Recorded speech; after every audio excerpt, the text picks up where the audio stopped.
বাইরে দেখতেছি আপনি মেজো ভাইয়ের পিছু পিছু দৌড়াইতেছেন, ঘটনাটা কি? না না ভাইয়া, তেমন কিছু না। আমি নতুন একটা ব্যবসা শুরু করছি তো, একটু ব্যাংক লোন দরকার, সেই জন্য ভাইয়ের কাছে একটু পরামর্শ নিচ্ছি। ও, ব্যাংক লোন। কিন্তু কয়দিন আগে যে রাজুকের অফিসে দৌড়াইতেছিলেন। হ্যাঁ, ব্যবসাটা ওই সংক্রান্তই আর কি। 5 মিনিট? তোর 5 মিনিট মানে আধা ঘন্টা, আমি বুঝছি। তুই যাবি? আচ্ছা, আমি যাচ্ছি, রাগ হোস না, কিন্তু যাওয়ার আগে একটা কথা বলি। এই যে বানিয়াপু আসছে, বানিয়াপু আসার আগে তোর এই চুলগুলা যদি একটু আঁচড়াইতে। তুই বেরো।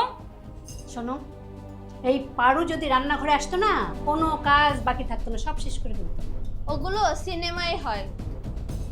এটা সিনেমা না, এটা বাড়ির রান্নাঘর।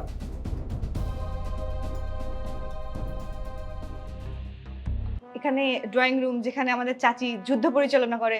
জেরিন, আর এই রুমে থাকে আমাদের ঘুম কাতুরে রাজকন্যা। তুই এখন এখান থেকে বের না হলে আমি কিন্তু মাকে গিয়ে সত্যি সত্যি বলে দিব তুই সেদিন ইচ্ছে করে 3 চামচ চিড়ে দিয়েছিস। না না আপু, ওইটা একদিন ভুল হয়েছিল। একদিন? কেন? গত সপ্তাহে না তুই লবণ দিয়ে চা বানিয়েছিলি? ওইটা এক্সপেরিমেন্টাল ছিল। তোর এক্সপেরিমেন্টে পুরো বাড়ির ডায়রিয়া। আচ্ছা, ওসব কথা বাদ দে, তুই এখন সিরিয়াসলি বল, বানিয়াপু আসলে তুই কি করবি? আমি আমি কি করবো? ভদ্রভাবে থাকবো। মানে? মানে যতটা সম্ভব কম কথা বলবো। সেটা তো তুই প্রতিদিনই করিস। আজকে বেশি কম। আর এর মাঝে যদি কবির ভাই তোর সাথে কথা বলতে আসে? তাহলে বলবো গেস্ট সামলাও। উফ আপু, তুই না একদম ড্রামা কুইন একটা। আর তুই কমেডি ক্লাবের প্রেসিডেন্ট। তাহলে চল এবার কিচেনে চল। তুই আগে যা। না, তুই গেলে আমি যাব। কেন? একা গেলে চাচি ভাববে আমি কাজে ফাঁকি দিচ্ছি। আর আমি গেলে? তখন বলবো আমাদের পিতি আপু নিজে নিজে এসেছে। তুই অনেক চালাক হয়েছিস জেরিন। এই বাড়ির পরিবেশে বাঁচতে গেলে একটু চালাক তো হতেই হয়। ঠিক আছে, 5 মিনিট। 5 মিনিট? তোর 5 মিনিট মানে আধা ঘন্টা। তুই যাবি? আচ্ছা ঠিক আছে, যাচ্ছি। শোন, এই বানিয়াপু আসতেছে, তোর এই চুলগুলা যদি একটু। জেরিন, তুই এক্ষুনি যদি বের না হোস না, তুই বেরো। আমি সেটা বের হচ্ছি, কিন্তু আরেকটা কথা তোকে বলে যাই। সেটা হলো এই যে পরে আবার তুই বলবি তোকে কেউ কিছু বলে নাই, তাই আমি বললাম আর কি।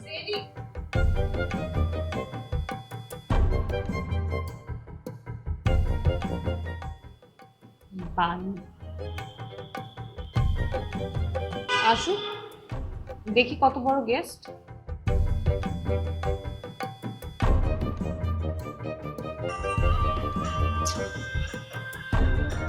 না এমনি না, রাইখা নেই।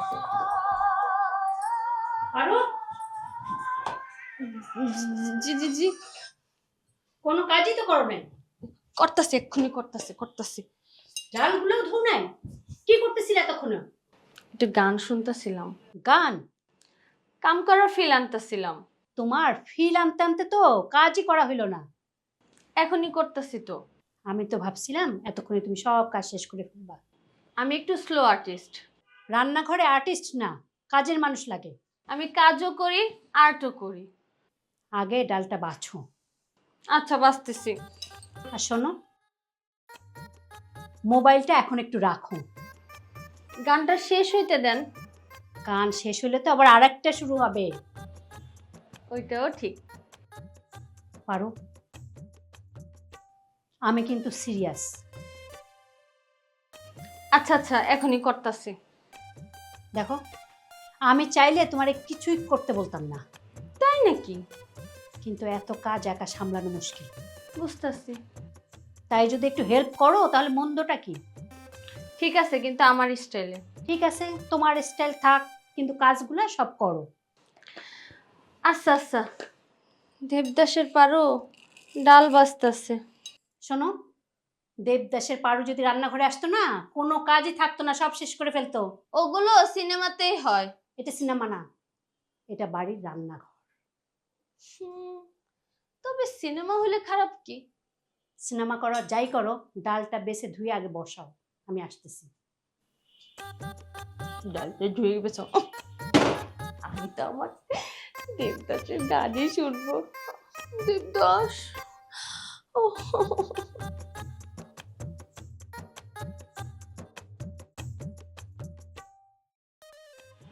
কি সুন্দর বাতাস না?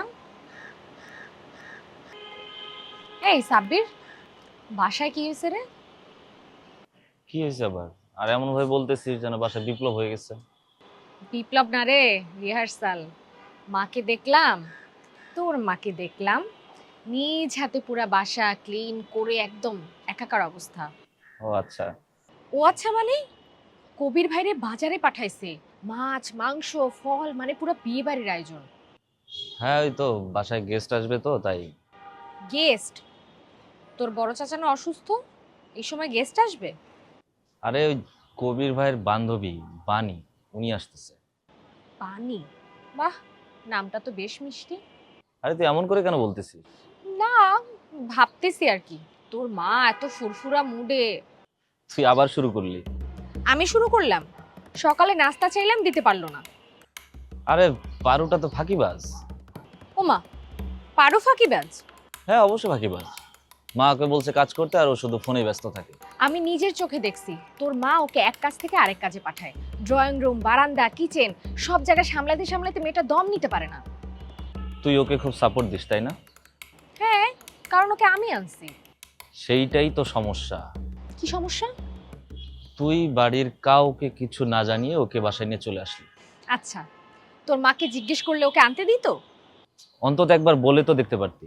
আহা, তুই চাস আমি তোর মায়ের সামনে দাঁড়াই বলি মা আমি কাজের মেয়ে আনবো? ভয় পাস নাকি? আমি আমি ভয় পাই? একটু তো মনে হয় ভয় পাস। শোন, আমি শুধু শান্তি চাই। আচ্ছা ঠিক আছে, শান্তি যেহেতু চাস তাহলে আগুনে আর ঘি ঢালিস না।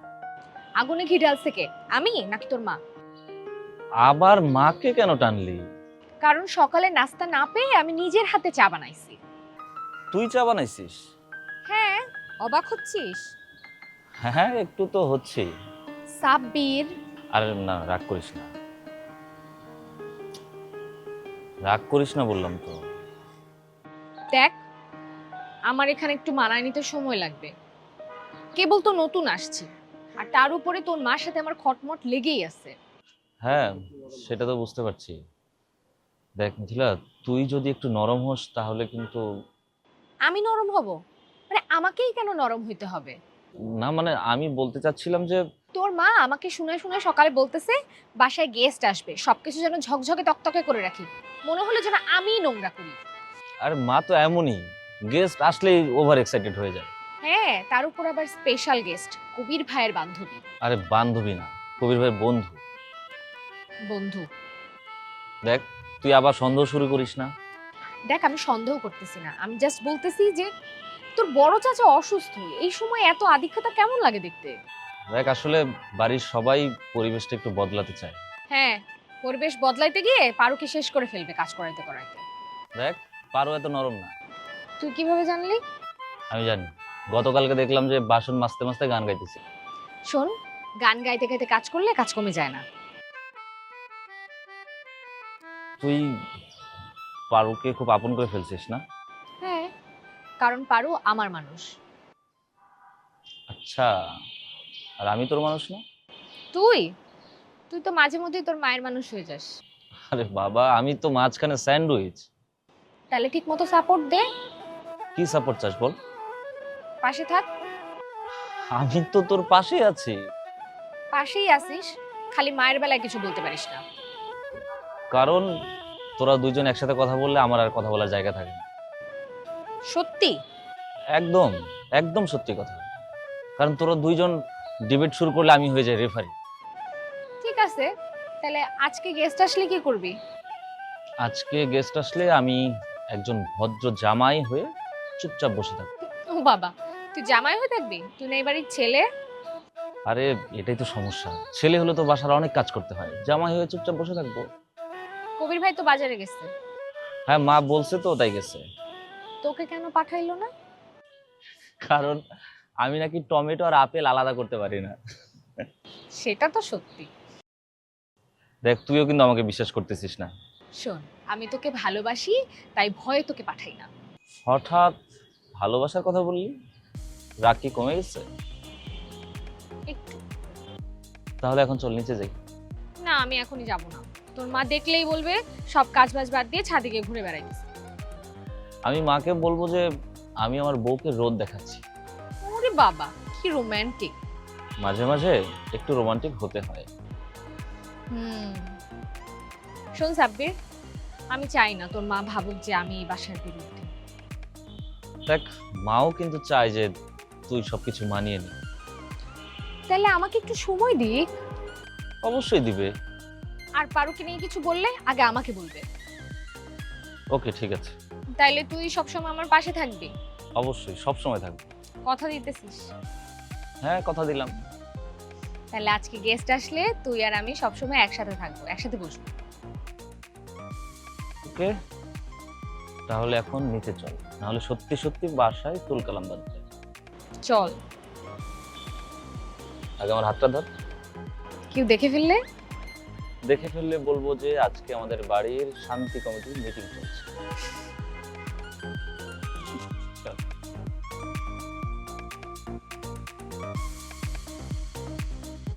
কি অবস্থা চাচ্চু? তোমার শরীরটা এখন কেমন আছে?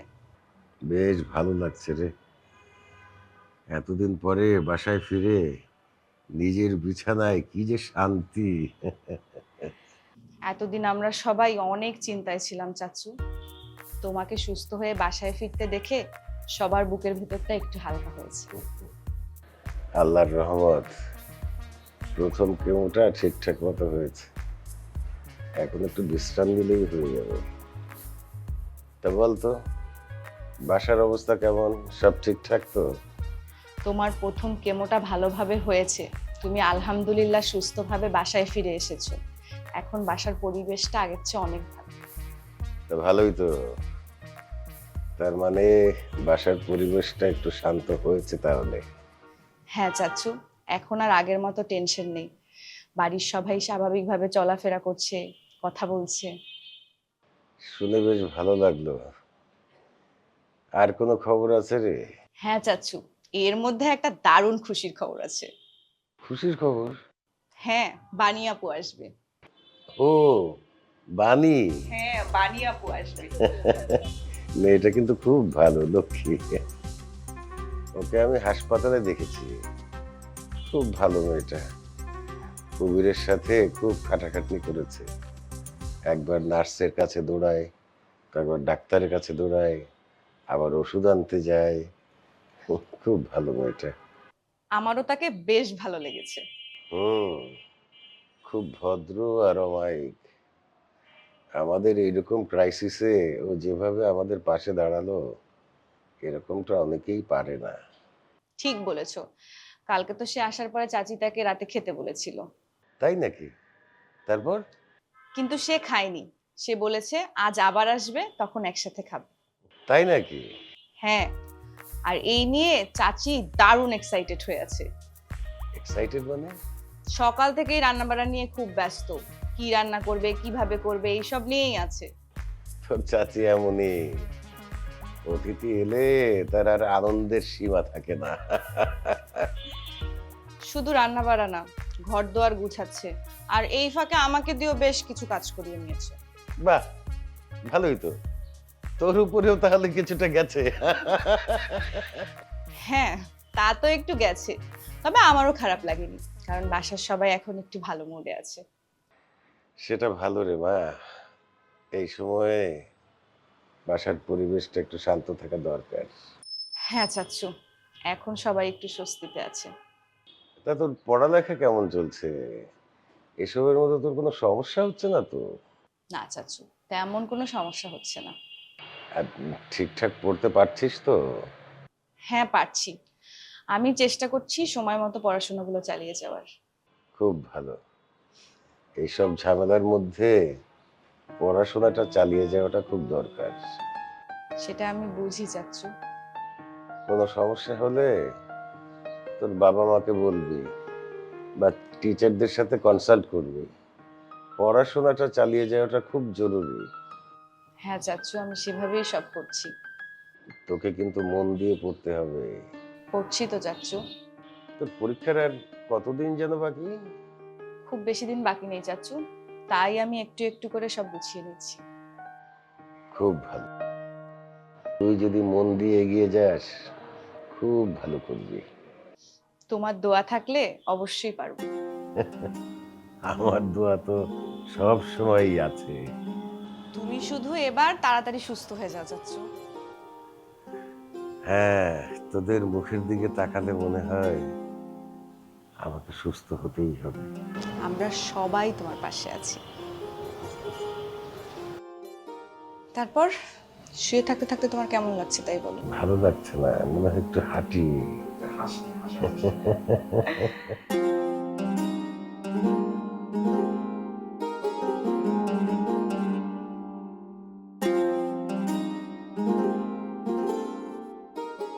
কাউকে দিয়ে যদি একটা কাজ করাইতে পারতাম, যে ইনটাকে পাঠালাম প্রীতিকে ডাকতে, সেও গায়েব।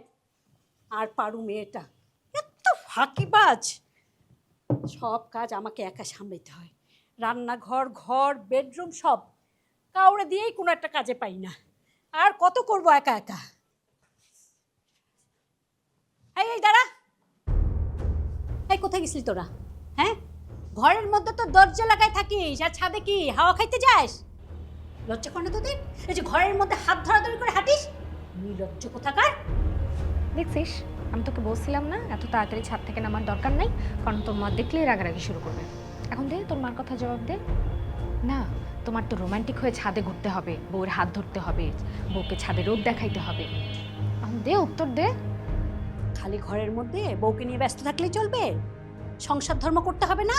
হ্যাঁ, সংসারের এত কাজ কে করে? আমাকে তো কেউ একটু হেল্প করে না। তোর বউ তো আসে না কাজ করতে। একটা কাজের মেয়ে আনছে, সে তো কোনো কাজেরই না। কাজের না মানে? পারু তো কাজ করতেছে, আমি দেখলাম। ও কাজ করতে করতে দমই নিতে পারতেছে না। কি কাজ করছে ও? হ্যাঁ, কি কাজ করছে? ওকে তো কোনো কাজের কথা বললেই বলে আমি খালি মিথিলা ম্যাডামের কাজে আসছি। আর কোনো কাজ যদি করে না, 1 ঘন্টার কাজ 10 ঘন্টা লাগায়। কাজ না, খালি পিছায়। মা, তুমি একটু শান্ত হবে? সবাই যে যার মতো কাজ করতেছে, একটু সময় দাও। এই তুই চুপ থাক, তুই কি বুঝিস? হ্যাঁ, কাজ করতে এত সময় লাগে নাকি? কেউ কোনো কাজেই আসে না, কেউ কোনো সাহায্যই করতে আসে না। আমার সব কিছু আমাকে একাই করতে হয়। তুই তো বিয়ে করে সারাক্ষণ ঘরের মধ্যেই থাকিস, আর সাথে গিয়ে না প্রেম লীলা করিস, প্রেম লীলা। লজ্জা শরম কিচ্ছু নাই। তুই না আমাকে বললি ছাদে যে আমার পাশে থাকবি? দে এখন তোর মাকে জবাব দে। কথা বলতেছিস না কেন? জবাব দে, নাহলে কিন্তু ভালো হবে না সাব্বির। আমি কিন্তু এই বাড়ি থেকে চলে যাব।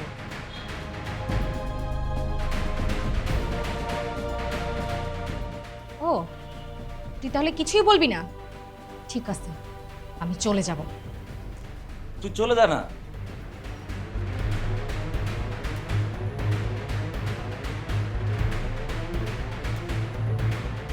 দেখছিস, দেখছিস তো বউয়ের কাণ্ড। আমি যে এত করে বললাম এত কাজের কথা, কই একবার তো কথার কথাও বললো না। দেন মা, কোন কাজটা করা লাগবে করি, বরং দেমাগ দেখায় ঘরে চলে গেল। যাবেই তো, তুই তো একবার বললি না কি কাজ করতে হবে, করো না মায়ের সাথে। বদমাইশ একটা, যা তুই আমার চোখের সামনে থেকে যা।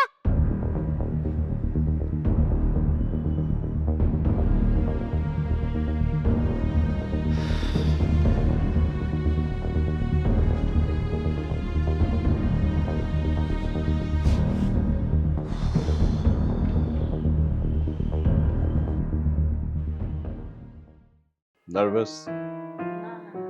বসো। আরে বানি আপু, কেমন আছো? বসো বসো। হ্যালো। হাই। কাল কিন্তু তোমাকে দেখে আমার খুবই দারুণ লেগেছে। কিন্তু কাল তোমাকে আমি অল্প সময়ের জন্য পেয়েছি, আমার কালকেই মনে হয়েছে তোমার সাথে আমার দারুণ জমবে। নাকি? হ্যাঁ, তুমি দেখতেও যেমন মিষ্টি, কথা বলেও মনে হচ্ছে তেমন মিষ্টি। কি যে বলে না। আচ্ছা আপু শোনো, আমি কিন্তু তোমাকে তুমি করে বলছি, তুমি আবার কিছু মনে করো না তো? না না, একদমই কিছু মনে করিনি। যাক, তাহলে খুবই ভালো হয়েছে। আমার কি মনে হচ্ছে জানো, আজকে আমরা অনেক গল্প করব। হ্যাঁ হ্যাঁ, তা তো অবশ্যই করবি তুই। কেন, তুমি কি মনে করো আমি কথা বলতে পারি না? তা না, তবে একটা কথা বলি। কি কথা? ও হ্যাঁ, যেটা বলতে চাচ্ছিলাম, বানি হচ্ছে জেরিন, আমার ছোট চাচার মেয়ে। এখানে থেকে পড়াশোনা করছে, খুবই দুষ্টু, কিন্তু মনের থেকে খুবই সাফ, বুঝছো না? গুড হার্টেড পার্সন বলে না, ওরকম আর কি। ভাইয়া তুমি সবসময় আমার সাথে এরকম করো।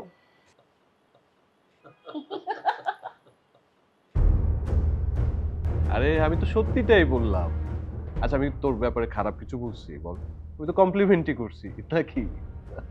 আচ্ছা আপু শোনো, তুমি এই ভাইয়ার কোনো কথা শুনবা না, ভাইয়া সবসময় আমার সাথে এরকম করে। দাদি ভালো আছে, কিছুদিন আগেই গ্রামে গিয়েছে, অনেকদিন পর নিজের জন্মস্থানে গেল। নিজের জায়গায় ফিরে যেতে যে কি ভালো লাগে। হ্যাঁ খালা, দাদিও বেশ খুশি, ওখানে যারা আছে তাদের সাথে খুব মজা করছে। সত্যি বলতে চাচি আমার কাছে মায়ের, ছোটবেলা থেকে উনি আমাদেরকে বড় করেছে, আমাদের খাওয়া দাওয়া কি লাগবে না লাগবে সব উনি দেখেছে। না, বাস্তব না, এটা তোমার ধারণা। বড় ভাইয়ের চিকিৎসার জন্য সাহায্য করতেছে, খোঁজ খবর নিতে বাসায় আসতেছে, কোনো কারণ ছাড়া এগুলো এমনি এমনি হয়? হ্যাঁ হয়। হইতেই পারে, যদি এর ভিতরে আরো কিছু থেকে থাকে তাহলে তো আরো ভালো।